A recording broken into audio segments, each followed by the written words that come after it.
مرجان ستا په جدائی راتا جهان شو بدل ای مهربان موری ماتا میزان شو بدل ای مهربان موری ماتا میزان شو بدل مرجان ستا په جدائی راتا جهان. قدرمنو اوریدونکو بیا هم زمونږ سلامونه ومنئ.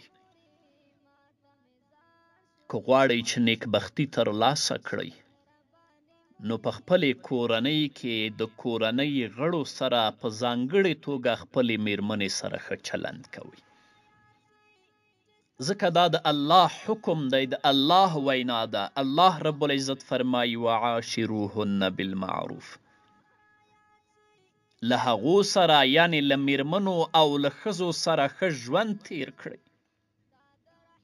همداشان الله رب العزت په خپل کلام کې بل ځای کې فرمایي وجعل بینکم مودة ورحمه، او ستاسې په منځ کې یعنی د خاوند او د میرمنې په منځ کې مینه او خواخوږي پیدا کړه. ځینې داسې پلرونه او داسې خاوندان شته چې کور ته په راتګ سره د کورنۍ ټول غړي خوشحالیږي، د هغوی په مخونو کې د سرور او د خوشحالي نښې لیدل کیږي، دا ځکه چې اخلاق یې سم دي، خپلې میرمنې سره خپلو بچیانو سره مناسب اخلاق لري.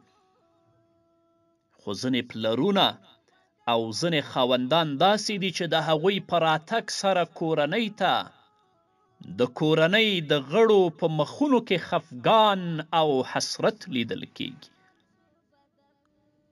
د هغه په راتګ سره د کورنۍ ټول غړي خفه کیږي، ځکه چې اخلاق نه دي. نبوي ارشاد دی، پیغمبر علیه السلام فرمایي اتقوا الله فی النساء فانهن عوان عندکم. پیغمبر علیه السلام فرمایي د ښځو په اړه له الله تعالی نه وویریږئ، ځکه چې هغوی ستاسې مرستیالانې دي. همداشان په بل روایت کې راځي، پیغمبر علیه السلام فرمایي فاستوصوا بالنساء خیرا فانهن عوان عندکم. د ښځو په اړه له مانه د خیر خبرې واخلئ، ځکه چې هغوی ستاسې مرستیالانې دي، ستاسو مددګارانې دي. دغه راز نبی کریم صلی الله علیه وسلم فرمایي په تاسې کې هغه څوک ډیر ښه دی چې هغه له خپلې ښځې سره ښه وي، او زه تر تاسې زیات له خپلو میرمنو سره ښه یم. نو تر ټولو نیکمرغه کور هغه کور دی چې په مینه، محبت او په تقوا ودان وي. الله رب العزت په دې لړ کې فرمایي افمن اسس بنیانه علی تقوا من الله ورضوان خیر ام من اسس بنیانه علی شفا جرف هار فانهار به فی نار جهنم والله لا یهدی القوم الظالمین. نو ستاسې څه ګمان دی چې غوره انسان هغه دی چې هغه د خپلې ودانۍ بنسټ د الله تعالی په ویره او د هغه د رضا په غوښتنه ایښی وي، یا هغه چې خپله ودانۍ د یو کمره په کاواکه لغم خوړلي غاړه ودرولې وي او له هغه سره نیغ په نیغه د دوزخ اور کې وغورځېږي. الله تعالی داسې ظالمانو ته هیڅ کله لار نه ښیي. همداشان د اسلام ستر پیغمبر صلی الله علیه وسلم فرمایي ښځه له کږې پښتۍ نه جوړه د پام چې ماته یې نه کړي. نو ځکه الله فرمایي وعاشروهن بالمعروف، ځکه پیغمبر علیه السلام فرمایي اتقوا الله فی النساء فانهن عوان عندکم. نیکمرغه ټولنه له نیکمرغې کورنۍ څخه رامنځته کیږي، او نیکمرغه کورنۍ ښځې جوړوي.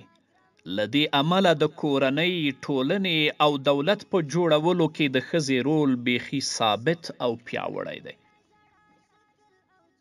نو تر ټولو ښه او مینهوړی ملاقات هغه دی چې کله ښځه او خاوند سره په مسکا مخ کیږي، ځکه مسکا د زړونو خیری له منځه وړي او همدې مسکا ته صدقه هم ویل شوي. د مسلم حدیث دی، نبی کریم صلی الله علیه وسلم فرمای لا تحقرن من المعروف شیئا ولو ان تلقى اخاک بوجه طلق.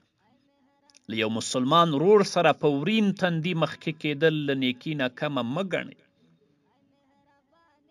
همداراز په بل ځای کې فرمایي، د ترمذي حدیث دی، تبسمک فی وجه اخیک لک صدقه. مسلمان ورور سره په مسکا مخ کېدل هم صدقه ده.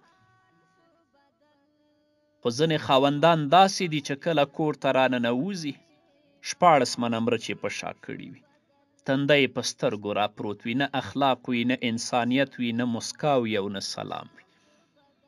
که بیرون هم چا سره شخړه کړې وي، راځي هغه زور د اولادونو او له ښځې نه وباسي. دا انسانیت نه دی، دا اخلاق نه دي. همدارنګه کور ته په ننوتو کې به تر هر څه له مخه سلام اچوي، لکه چې الله سبحانه وتعالی فرمای فسلموا علی انفسکم تحیة من عند الله مبارکة طیبه. چې کورونو ته ننوځئ نو خپلو کسانو ته سلام اچوئ. د خیر دعا د الله تعالی له لورې ټاکل شوې، ډیره برکتناکه او پاکه سطره ده. خو موږ یې عیب بولو چې په خپلې ښځې باندې زه څنګه سلام واچوم. الله درته وایي چې ته سلام واچو. همدارنګه د ښځې او خاوند یو بل ته نرمې او خوږې خبرې د دواړو لورو په نیکمرغي کې ډیر غټ رول لري. الله سبحانه وتعالی په خپل کلام کې فرمایي وقل لعبادي یقول التي هي احسن. ای محمده زما بندگانو ته ووایه چې له ژبې نه هغه خبره را وباسي چې ډیره ښه وي. په دې معنا که زیاتې خبرې کوي نو سړی نه خوابدی کوي، او که لږ خبرې کوي نو مخاطب یې د زیاتو خبرو هیله کوي. ای کاش چې ښځه او خاوند د یو بل پر ښېګڼو قانع اوسي او د یو بل کمزوري اړخونه ونه پلټي. که یو سړی د خپلې میرمنې ښېګړې وشمېري او منفي اړخونه یې دومره په پام کې ونه نیسي نو ژوند به په سوکالي او نیکمرغي کې تیر شي. په حدیث کې راځي، نبی کریم صلی الله علیه وسلم فرمایي لا یفرق مؤمن مؤمنة ان کره منها خلقا رضی منها آخر. هیڅ مسلمان خاوند یې له خپلې مسلمانې ښځې نه کرکه او نفرت نه کوي. که د هغې یو خوی یې نه خوښیږي نو پر بل خوی دې ورڅخه راضي او خوښ شي. د ښځې او خاوند ترمنځ اکثره تاوتریخوالی له وړو وړو خبرو رامنځته کیږي، چې دا د کور نه دی پاک کړی، او دا د ډوډۍ ښه او پر خپل وخت نه ده پخه کړې، مالګه دې پکې زیاته اچولې یا دې کمه اچولې. کله ناکله پر دې وړو خبرو تاوتریخوالی ان تر طلاقه پورې ورسیږي. سره له دې که په سړو مغزو ورته وکتل شي نو دا څه دومره لویې خبرې نه دي. نو له ښځو سره له سړو مغزو کار اخیستل پکار دي، ځکه هغه هم انسانانې دي، کمزورې او بېوسه طبقه ده. دا نه چې بهر دې شور او جنګ کړی، راځي د هغې غچ او انتقام له خپلې میرمنې اخلي.